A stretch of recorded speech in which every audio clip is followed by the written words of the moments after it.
as Democrats prepare for tonight's political pageantry. Inside, outside, pro-Palestinian protesters are continuing to rally. At this hour, protesters are gathering in Union Park, less than half a mile from the United Center. Now, this comes after a pretty intense scene last night in which dozens of people were arrested after clashing with police outside the Israeli Consulate. It was a small group, but one that was very determined to make as much trouble as they could. Let's go to NewsNation's Alex Caprariello live for us at that rally in Union Park. What's the situation there, Alex?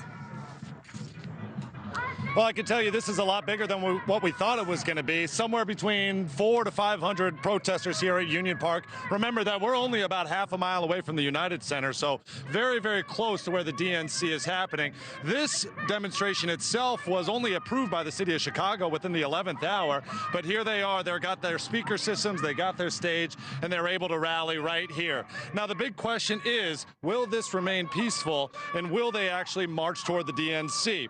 We saw the visuals from last night. My team was out there just outside the Israeli consulate, and we saw what could happen when things get out of hand. You're looking most likely at the visuals right now. We see that group of protesters actually combating with police, a clash right there in downtown Chicago. It was a standoff for close to 2 hours before some of those protesters dispersed into other city of Chicago downtown streets where police were able to corral them and make arrests. Right now, the arrest numbers are somewhere between 55 to 70. We're getting conflicting reports based on whether or not you're talking to the city of Chicago or you're talking to the National Lawyers Guild. But either way, things got out of hand earlier today. Now, the interesting thing that we want to share with you, Elizabeth, is that they got a permit to demonstrate here at the park. They did not get a permit to actually march toward the DNC. But even still, I asked the organizer today whether or not they plan on doing that. They say without a doubt they are going to march toward the DNC.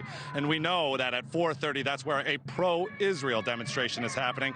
I asked this organizer whether or not this is a bad thing to actually go out there and march, if it sort of blurs the message, or if it actually leads to conflict with the pro-Israel demonstration that's happening only half a mile away. Here's what he told me. Right now, we're trying to stop a war. We're trying to stop a genocide. We're trying to stop tens of thousands who have already been killed and tens of thousands potentially who will be killed. And that means, like, you know, we got to try everything. And that means disruptions. That means escalations. Put pressure on them. You know, make it no business as usual.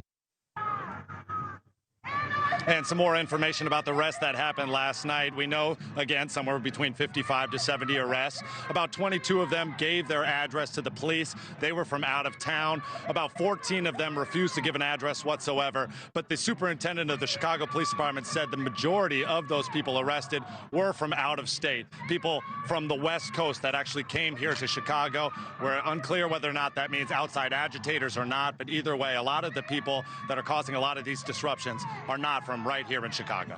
Elizabeth. All right, Alex Caprariello, thank you so much. Keeping an eye on the protest movement. Small but loud out there. I want to bring in NewsNation's political editor, Chris Starwald, host of The Hill Sunday.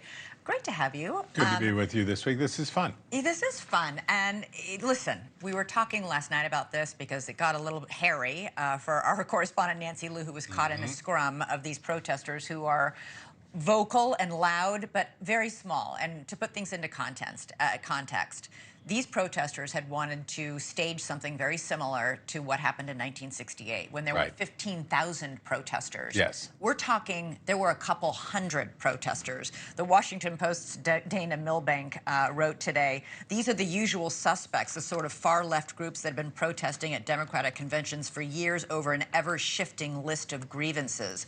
They were never going to vote Democratic if they even vote at all. Yeah, these are Jill Stein voters. These are those folks. And, you know, it's funny, we're having a 90s nostalgia vibe because this is... Not about the Macarena, sorry. Well, I mean, now wait a minute. I didn't like it when in 1996, leave but room go for on. the Macarena. You never know. You never know. It could have its moment again. But the WTO protests, when the World Trade Organization gathered in, I believe it was 1991, gathered in Seattle, was the beginning of this modern protest movement. And the object of the protest movement is us. The media is the object. It's not about affecting the Democrats inside. It's about using the media, the platform that we can provide.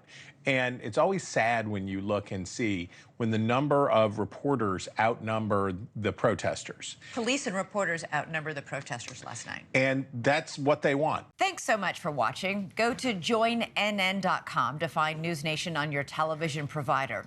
And don't forget to click the red subscribe button below to get more of NewsNation's fact-driven, unbiased coverage.